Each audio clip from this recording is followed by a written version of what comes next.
Hi, this is Cary with Artec Advisory and wickedstocks.com. This is a weekly analysis on the SPY, the S&P 500 Spider ETF. It will become and really is sort of a mainstay now, a weekly SPY analysis that will be on wickedstocks.com. That's another website, kind of an effort I'm actually putting out with my younger kids who are now college graduates, and they want to see me doing stock analysis. And so that's been going on now for almost a year. Wickedstocks.com. And the SPY is it kind of straddles both Artec Advisory and Wicked Stocks. You know, the SPY is the S&P 500 Spider ETF, and so as you're probably well aware, I do a daily S&P 500 E-mini futures analysis. I have for years. The SPY is the ETF or the stock entity version of that is highly correlated with the S&P 500, and so that is beginning now on a weekly basis and will soon also include daily SPY analysis. It'll all be in video format, basically broad brushstroke, support, resistance, trend identification, and directional signals, whether that be buy or sell signals. So without further ado, I'm going to jump into the SPY analysis for the week of Tuesday, September 7th. That is Memorial Day week.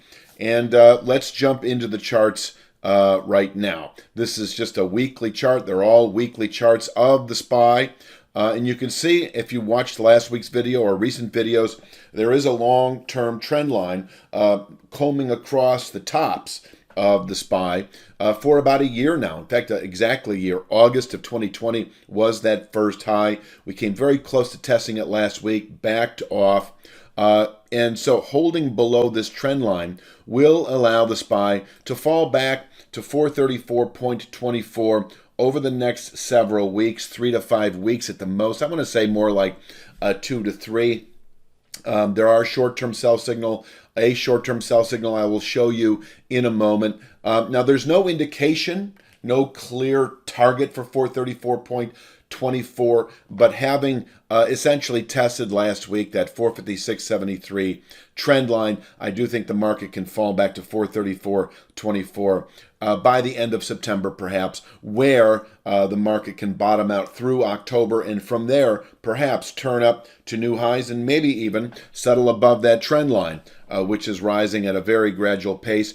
Once again, 456.73 this week. Now, if we were to close below 434.24, say at the end of this week, and I don't see that happening, but if over the next few weeks we do settle below 434.24, then we have several more weeks, 3 to 5 at the most, and it could be a quick, volatile 1 week collapse, which this the S&P 500 is known for. So closing below 434.24, anywhere from 1 to 5 weeks at the very most, 1 to 3 weeks, I'm more comfortable saying, down to 406.31, where the S&P 500 or the Spider ETF can bottom out through the balance of the year, and from there, who knows, actually turn higher well into next.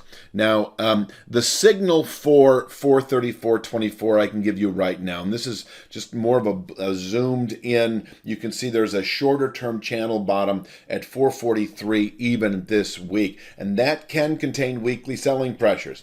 And from there, we can rally back next week to that 456.73 trend line. But if we close below 443 even, and I think even on a daily basis, but if you want to wait for the week, that's fine. But really, it's a daily basis because lickety split, maybe even the following day, 434.24 is then targeted. And once again, 434.24, I'll zoom out and you can see that chart that is a longer term, 3, 4, 5 month channel bottom that, as I say, can contain selling through October trade and becomes a clear objective if we violate 443 even in the coming week or two.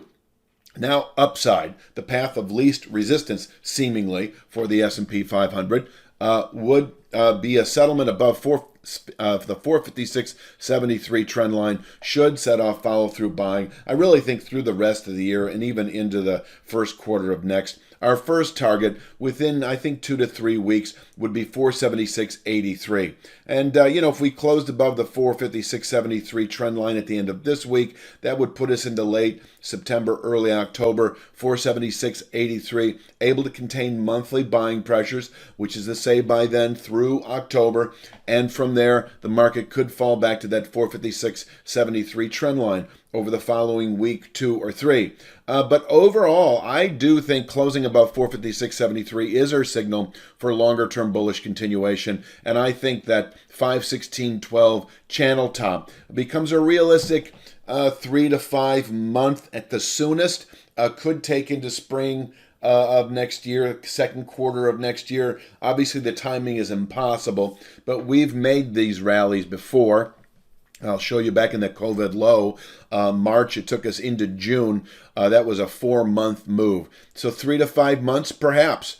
We could get some follow-through, accelerated buying pressures. Right now, this wedge formation is pretty classic, and if we settle above that wedge, 456.73, we do see bullish continuation, I think, to the 516.12 channel top, and it's just a matter of what is the timing. Is it by the end of the year, or is it by the end of the first quarter of 2022? I think that's really all that needs to be said for this week's S&P 500 Spider ETF video analysis.